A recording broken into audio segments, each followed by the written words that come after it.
Hello and welcome to the third sector. There are three sectors in our community: the public, the private, and the nonprofit. It's that third sector that we're here to talk about today. My first guest is Paris Pegg, and she's the director of Morrisson-Reeves Library. Welcome, Paris. Thank you. It's nice to be here. I love to read. Oh, great. Absolutely love to read. I have so many books in my home and on my Kindle, and there's some really cool things going on at the library. Why don't we just jump right in and you start telling us all about the wonderful things that are happening? Well, I'd be happy to do that. I would like to start by saying this, though. The third sector plays really well into one of the current trends for 21st century libraries, because that is libraries becoming the third place. So we look at our home as being the first place, and then work or school, depending on your age, being the second place, and the library as the third place. That place where you can go to just explore and discover and participate in activities. So it plays in really well with the whole idea of there being three segments in the community and three places for people to go. The library as third place is full of all kinds of things. Very unique, very specific for all kinds of people, whatever your interests are. You like to read, others like to do crossword puzzles, do work on the computer. We have all of those things available. So we have just a lot of material and interesting things for people to come and explore. One of the things that we're looking at in the very near future is moving all of our audiovisual collection to the main level of the library. We found out in our most recent strategic plan that a lot of our patrons wanted our materials to be more accessible. And one of the ways we thought we could do that was by taking all of those very popular DVDs and music CDs and things like that, audiobooks, and moving them up from the lower level to the main floor so that people could have access to them more easily. So we're working on rearranging all of the shelves and the books and getting things ready to relocate those collections and make them easier for people to have access to. We also have our Overdrive, which is downloadable materials, and that is accessible to anyone with a library card from any computer. You can log into through our website with your library card, and then search the catalog for books and magazines. They have music and movies, and all of those can be downloaded onto your electronic device just using your library card and then your special PIN number. Now, I knew about books, but I didn't know about the magazines. That opens a whole new world of reading for me, Paris. That's right. There's now we have print magazines in the library. Obviously, people come in and take magazines off the shelf. They can sit in the comfort of the library. It's not always as quiet as some people would like for it to be. But one of the things that we're hoping to do when we move all of the audio-visual materials up to the main floor is take that lower level, do some remodeling, and create some more quiet spaces, so that the people who still like that traditional quiet library atmosphere will have a special place that they can go and experience that quiet, study, contemplative kind of environment. So downloadables, the magazines, we still have print. We have print newspapers in the library that people come in and can read. Coming up soon, we'll have our tax service, which is a free tax preparation service through the month of February and March. On Wednesday mornings, those taxes are prepared. It's a free service, so people can come in and have that done. Those are volunteers through the AARP that come in and do that for us. The only restrictions are they can't do returns for people who live outside of Indiana. So our Ohio people have to find another place that they can have those done, most likely at their public library in Ohio. So let's see, some of the other things that we have going on. We've recently started a service called Book a Librarian. So if you have a special interest in something that you need some one-on-one assistance with, either researching for information or just finding some materials to help you dig deeper into a particular interest, You can actually call and schedule a specific time that you can come in and talk to one of our professional librarians who will help you with whatever it is that you're interested in researching or finding out more about.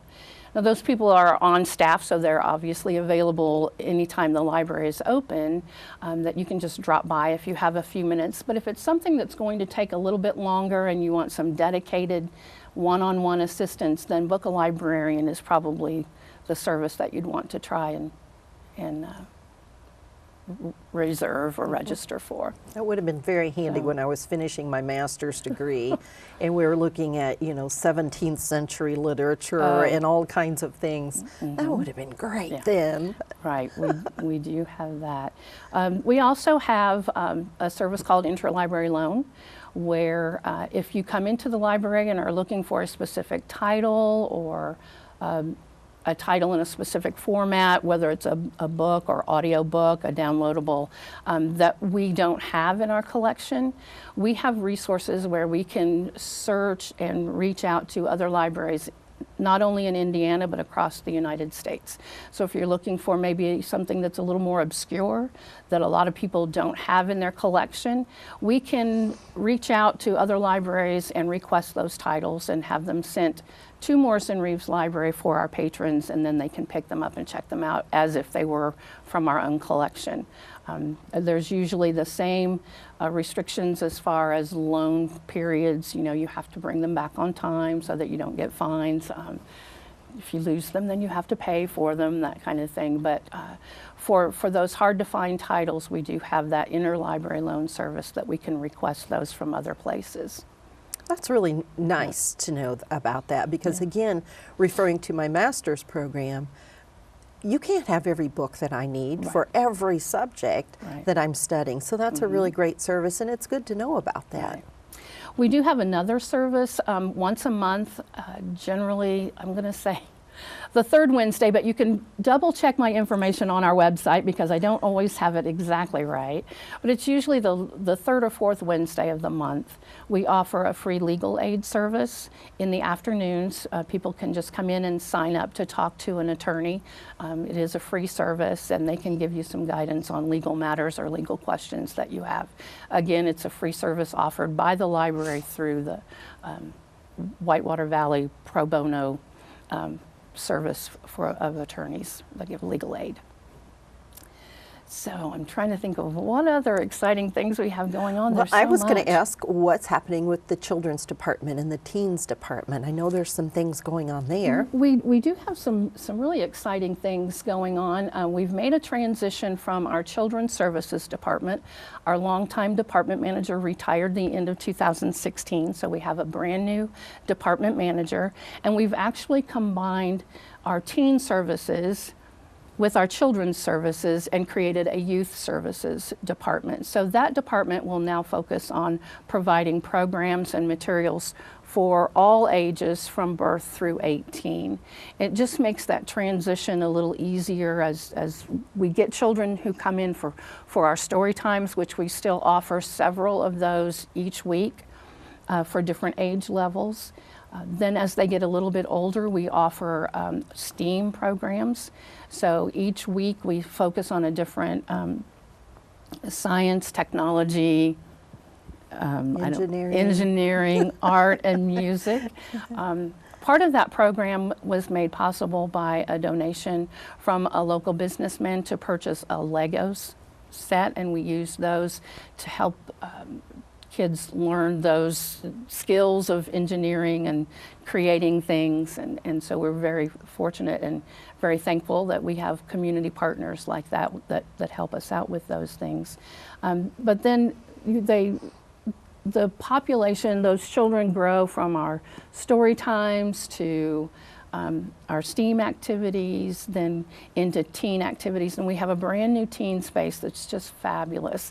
We have we've transitioned what used to be the Clarence Brown Memorial Room into a teen space. And we will, again, we talked earlier about that lower level of the library that's going to be kind of transitioned into some quiet study space. And that's where we will also relocate that Clarence Brown Memorial room and all of those materials. Right now they're just kind of temporarily in storage. But the teen space has beanbag chairs and power charging stations for their electronic devices. One wall is completely a whiteboard that they can draw and create, and it just gives them a lot of outlets for creative expression. And right now it's open limited times because we don't have all of the staff in place that we need to run that more often. But we do try to have it open peak times for the teens right after school and on the weekends when the teens are most likely to come in and want to use that space. So again, a lot of things going on there, different than what we're used to, but exciting changes and things that we hope that will fit the community and that the community will find is beneficial as we kind of transition into a more modern library and providing more modern services that will benefit our community. It sounds like you have a real eye to the future and you are changing with the times. One of the things that we like to try to do is be involved in a lot of community groups and listen to what the aspirations of the community, listen to the needs. Where are the places that the library can help make the community a better place? Where can we fit in to meet some of the needs or to help fill those aspirations?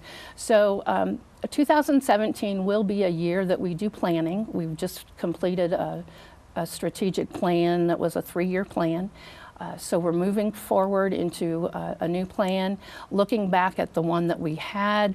What are some of the things that we didn't accomplish, and are they still important, or did we not accomplish them because maybe something else rose to the top as a higher priority? Do we need to look at maybe going a different direction? But all of the things we'll start with reviewing what we've done, what we thought we should be doing and didn't do. Do we want to carry that forward? But all of that will be with an ear to what's going on in the community and how we can best address some of those things and stay relevant. Well, that sounds great. We're out of time, unfortunately, but thank you so much for all this information. I always learn something from my guests, even when I think I know everything about the organization. So thank you for being here. There's always something new. There always is. And we'll be right back with the third sector. Hello, I'm Jenny Lahman from Morrisson-Reeves Library. I invite you to come into the library and be inspired.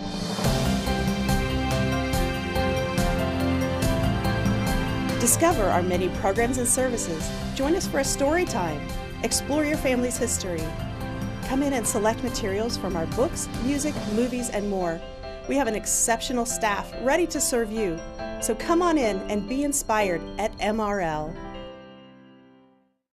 Over the past year, the Centerville Public Library has helped Wayne County residents over 40,000 times. Why so many? Some people come for the fun activities. Some people come for the ambiance. Some people come for the free technology. Some people come for the latest books and hit movies. Some people don't come. Instead, they download books and music for free right from our website. The Centerville Public Library has it all.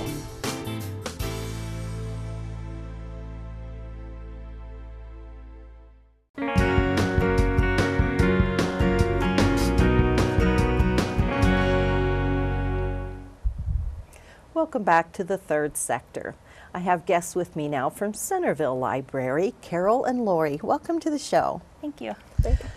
I understand that you work with the youth programming at the library and all the youth services. So who would like to start telling us about some of the programming and what you do in your jobs at Centerville? Well, youth services is a combined children and teen area. We service both on the same floor. It's the second floor at the library, so we are totally separate from the adults. That's a good thing many times. We try to do a lot of fun and interesting activities. We have regulars that come every day after school. We're kind of like a second home to them. And we do everything that we can to promote literacy. We're representing the library today, and we would like to specifically share about our early literacy component. Our mission at the Centerville Library is that the Center Township Public Library is to serve the total community as a source of materials, activities, and technology for personal recreation, intellectual growth, and cultural enlightenment. We feel that the need to promote literacy in every way possible and actively pursue avenues both in and out of the library is very important.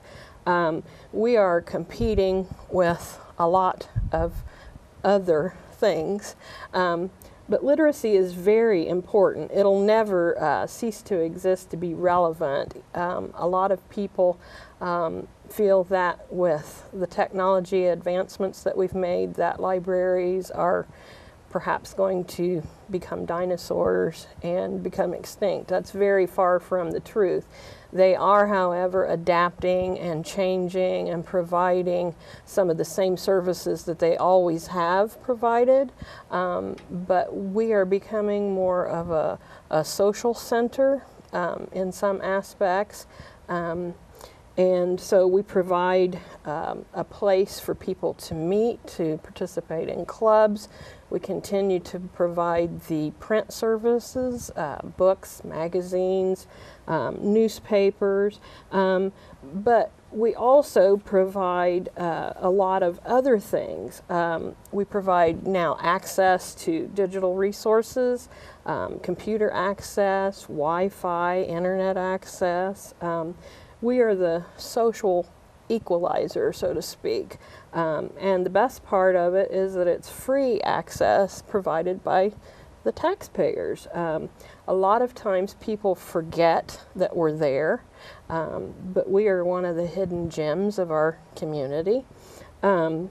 We're attempting to offer a variety of programming that would hit every interest. We have programs for adults. There's a crochet group. There's an adult coloring group. There are exhibits and guest speakers. We have book clubs. We have anime club for the teens, a teen art club. We have movie nights occasionally. We have a Lego club and an anime club. And we have tried to offer STEM and STEAM and makerspace opportunities. But the number one thing that we feel is very important is the early literacy component.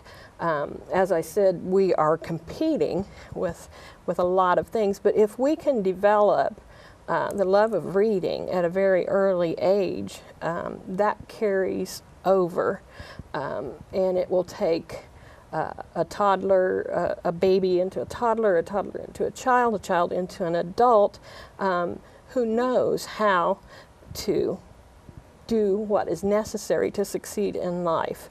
Literacy isn't just words on a page. It isn't just print literacy. There's digital literacy, computer literacy, media literacy, informational literacy, technology literacy, political literacy, cultural literacy, multicultural literacy, and visual literacy. I just heard recently that they're going to add the infographic literacy measurements into ISTEP and SATs. I'm not certain if that's true or not, but if it is, that just goes to show the far, reaches of the importance of literacy in order to make critical decisions throughout life. Absolutely. And we are, like I said, the hidden gem, and we're often forgot. So, but we are pushing the early literacy component. We have seen a large increase in attendance at programming for early literacy. We've created a early literacy group story time on Wednesday mornings, and we have even been asked to extend it from 8 weeks to 12 weeks by patrons, parents. And so the need is being recognized by parents as well. And Miss Lori has some more information about early literacy. Great. Tell us more about this early literacy program. Sure. We feel early literacy is so important because the situation in this country, the statistics are kind of shocking when you hear them about kids entering kindergarten.